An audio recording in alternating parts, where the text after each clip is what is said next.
Me diz aí, você prefere gatos ou cachorros? Bom, os doguinhos são conhecidos por serem animais mais ingênuos, brincalhões e, na maioria das vezes, bonzinhos. Enquanto os gatos são tipo o seu oposto, sendo criaturas mais conhecidas pela sua inteligência, rabugice e, me desculpem os cat lovers, mas também pela maldade. Ou seja, animais que parecem ter sido criados para serem antagônicos, para serem opositores, para serem rivais, né? Porém, e se esses bichos tão diferentes fossem obrigados a conviver literalmente juntos? Melhor ainda, e se eles não pudessem se separar porque são irmãos gêmeos siameses ligados pelo tronco? Pois é, essa é a premissa de Cat Dog, um clássico da era de ouro dos desenhos animados originais da Nickelodeon, que uniu de uma forma muito bizarra um cão idiota e alegre com um gato ranzinza e inteligente, para criar a criatura surreal que dá título à série. Separados dos seus pais ainda pequenos, após terem sido arrastados por um ciclone, esses irmãos passaram então a morar numa casa metade peixe e metade osso, na companhia de um rato azul pra lá de dissimulado. E a partir de então eles começaram a viver aventuras excêntricas, pra gente não dizer super bizarras e esquisitas, ao lado dos demais habitantes da cidade, que eram tão ou mais estranhos que os personagens principais. Aventuras essas que nos faziam questionar quem era a mente maluca ou doentia por trás desse desenho bizarro. Bizarro ao ponto de nos deixar várias dúvidas, né? Pois se um gato e um cachorro são irmãos, como seriam então os seus pais? E se cada um fica em uma extremidade do corpo, como será que eles vão ao banheiro? Então, e por incrível que pareça, todas essas questões possuem sim respostas, que aliás vieram diretamente da mente maluca e doentia por trás dessa série. E nesse vídeo, obviamente, a gente vai falar sobre tudo isso, além de explicar o porquê da Nickelodeon ter criado um desenho tão diferente e controverso, e que seria totalmente inviável para os dias de hoje, né? Hey, cat doll! Never mind. Ah, e mais uma coisa, hoje a gente também vai falar sobre uma polêmica envolvendo a produção dessa série. Isso porque lá na época do seu desenvolvimento, Cat Dog acabou sendo acusado de supostamente plagiar um desenho dos Looney Tunes lá dos anos 30. Ou seja, nesse vídeo a gente vai ter muita coisa mesmo pra comentar. Mas primeiro, vamos ouvir a musiquinha. A abertura desse desenho era simplesmente fantástica. Um bebê tão fofo ao nascer, mas fez o mundo inteiro se surpreender, porque era uma aberração, coitadinho do pobre Cat Dog, irmão Cat Dog. Cat Dog, sozinho no mundo, amigo Cat Dog. Bom, pessoal, antes de tudo, é legal falar que Cat Dog é mega excêntrico porque o seu criador é tão estranho quanto. Esse desenho surgiu da cabeça desse cara aqui, o Peter Hanna, um cara que tem um tiquinho de animador, mas é principalmente um escritor, ilustrador e produtor musical muito competente. Desenhista desde os tempos de escola, após terminar o colegial, esse cara até chegou a estudar artes plásticas lá numa universidade renomada dos Estados Unidos. Porém, ele acabou percebendo que se divertia muito mais fazendo rabiscos ou desenhos bobos ou mais abstratos, e por isso resolveu se dedicar ao universo dos livros ilustrados. Seus primeiros trabalhos nesse ramo já demonstravam quão diferente eram seus desenhos. Só de olhar as capas dos seus primeiros livros, já dá pra gente notar que ele era um artista bem fora da curva. E pra sorte dele, pessoas que desenhavam com traços diferentes era justamente o que a Nickelodeon estava procurando nos anos 90. Então, pessoal, eu não sei se vocês sabem, mas a Nick surgiu lá no finalzinho dos anos 70, sendo o primeiro canal totalmente dedicado às crianças nos Estados Unidos. Só que a princípio eles apenas exibiam animações de outras produtoras e não produziam nenhum desenho original, até porque eles tiveram um início bem complicado, com graves crises financeiras, então não dava pra arriscar, né, em algo que talvez não tivesse resultado. Porém, lá nos anos 90, vendo que a Disney Channel e a recém-estreada Cartoon Network estavam crescendo bastante graças aos seus desenhos exclusivos e originais, eles decidiram então imitá-las e passarem a investir nesse gênero também. Mas daí veio um porém. A Disney, especialista em animação desde os anos 30, e a Cartoon, que havia herdado os estúdios e acervo da Hanna-Barbera, já possuíam seus próprios estilos. Você ligava a TV e conseguia identificar o canal só pelos traços dos personagens. E a Nick, para tentar se destacar e criar um estilo próprio diferente das concorrentes, foi então atrás de desenhistas que fugissem do tradicional, desenhistas que tivessem traços diferentes do normal. E foi aí que eles fizeram, a princípio, uma parceria com estúdios de animação independentes, que foi de onde surgiram séries como Doug e Rugrats, os Anjinhos. E que fizeram tanto sucesso que a Nickelodeon se empolgou em abrir o seu próprio estúdio. Assim, lá em 1992, nasceu A Vida Moderna de Rocco, o primeiro desenho animado totalmente produzido pela Nick. E as séries que vieram nos anos seguintes, como o Rei Arnold e Dois Castores Pirados, fizeram com que os executivos do canal passassem a investir ainda mais dinheiro.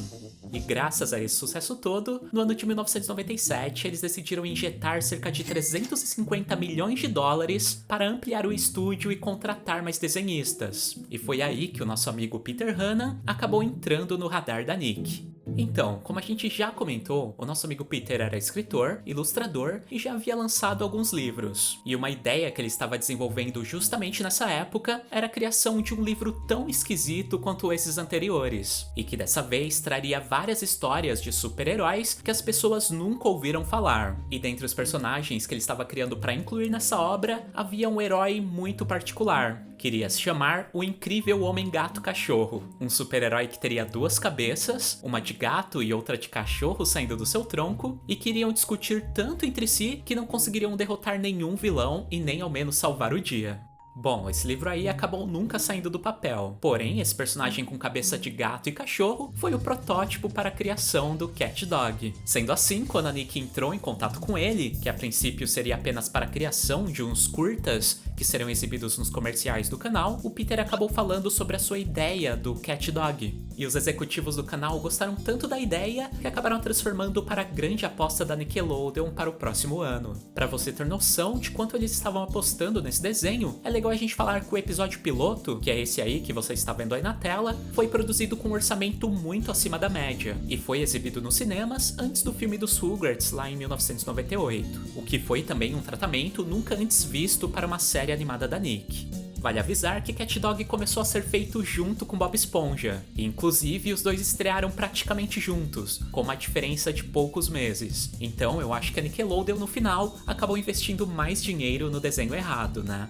Mas enfim, quanto à produção, para surpresa do pessoal do estúdio, o Peter Hanna acabou se saindo como um artista multitarefa. Ele não só trabalhou na parte do desenvolvimento e roteiro, como faziam os outros criadores, mas também compôs, produziu e cantou o tema de abertura do desenho. E essa parte musical acabou se destacando muito nessa produção, tanto que após o fim do desenho, o Peter passou para a parte técnica do estúdio e criou a trilha dos principais desenhos que foram produzidos posteriormente, abandonando de vez a parte de criação de desenhos. Pois é, Cat Dog foi a única animação que ele criou em todos os anos que trabalhou para Nickelodeon. Porém, é uma animação que ele se orgulha muito de ter feito, por mais que a sua exibição lá na época tenha sido um pouquinho problemática. No caso, diferente do que a Nick imaginava, Cat Dog acabou não se destacando muito quanto os outros desenhos lançados no mesmo ano, e pouco tempo após a sua estreia, ele já tinha sido ofuscado pelo excelente Bob Esponja. Pra você ter noção, a ideia a princípio era que Cat Dog tivesse cerca de 200 episódios, enquanto Bob Esponja apenas 12. Só que depois da sua estreia na TV, Cat Dog acabou sendo cancelado após 4 temporadas, totalizando apenas 136 episódios no total, enquanto Bob Esponja está inativa até os dias de hoje. Porém, o cancelamento não significou que a Nick tenha odiado a série, muito pelo contrário. Os executivos do canal realmente gostavam dessa animação, tanto que o Peter Hanna foi autorizado a criar na temporada final uma espécie de filmezinho como forma de despedida. Bom, e esse especial na TV foi dividido em 3 partes, e nele os protagonistas, que como vocês lembram tinham se perdido de seus pais por causa de um tornado, acabaram se aventurando para tentar reencontrá-los. E é aí que nós ficamos sabendo que na verdade eles são filhos de uma pé grande com um sapo narigudo. Cat Dog, Cat Dog. Mas daí vem um plot twist. Esses pais pra lá de estranhos, na verdade são adotivos. E ao final, nós continuamos sem saber como esse personagem nasceu. O Uma outra dúvida sempre muito comentada sobre esse desenho é como o CatDog consegue ir ao banheiro. Afinal, numa extremidade do corpo existe a cabeça de um cachorro, na outra de um gato, e o restante do tronco não tem nenhum orifício para sair, aquilo que você sabe. E sobre isso, o Peter Hanna chegou a comentar sim lá na época que esse desenho estava sendo exibido. Ao jornal Washington Post, o autor revelou que essa é uma questão que ninguém sabe, inclusive ele mesmo. Só que para evitar que as crianças se preocupassem com os personagens, já que várias delas achavam que eles poderiam explodir se não fossem fazer xixi, ele costumava contar para elas que os irmãos iam no banheiro sim, mas ninguém sabia como porque eles iam escondidos. Bom, mas curiosidades à parte, é importante a gente falar que apesar do criador nunca ter admitido, o CatDog não é bem uma criação original. Isso porque mais de 60 anos antes do Peter pensar em criar aquele super-herói bizarro, que ele diz ter sido a inspiração pro CatDog, a Warner, em um episódio ainda em preto e branco do Gaguinho, já tinha criado um personagem extremamente parecido. Inclusive, no desenho, ele também se chamava CatDog. E notem só que semelhança bizarra, né? Enfim, mas polêmicas à parte, CatDog é um desenho que merece sim muito reconhecimento, principalmente por ter sido uma das primeiras produções para as crianças que surgiram com a proposta de ser realmente bizarro e que acabou influenciando toda uma geração de desenhos animados, não só da Nick como da Cartoon Network também, que vieram nos anos seguintes. Ei, cão! Toque, toque, toque! É laranja! Laranja! Minha nossa! Laranja, que engraçado! Por que uma laranja estaria batendo na porta? Quanto ao nosso amigo Peter, bom, ele continuou sim trabalhando mais um tempo na Nick, só que na parte técnica, e posteriormente foi trabalhar em outros estúdios de animação, seja auxiliando em roteiros de desenhos ou então compondo trilhas sonoras. E apesar de nunca mais ter assinado um desenho animado próprio, ele chegou sim a fazer essa animação independente, que você pode assistir num canal aqui no YouTube chamado Shut Up Cartoons. E obviamente continuou publicando seus livros, inclusive alguns com traços bem parecidos com o que ele utilizava em CatDog. E é isso, pessoal. Essa é a história do CatDog, um desenho que, apesar de eu gostar muito, tenho que admitir que realmente era bem estranho. Essa série tem uns episódios que são extremamente perturbadores, como esse em que eles vão pro dentista, por exemplo. E eu não sei mesmo como isso passava livremente para as crianças.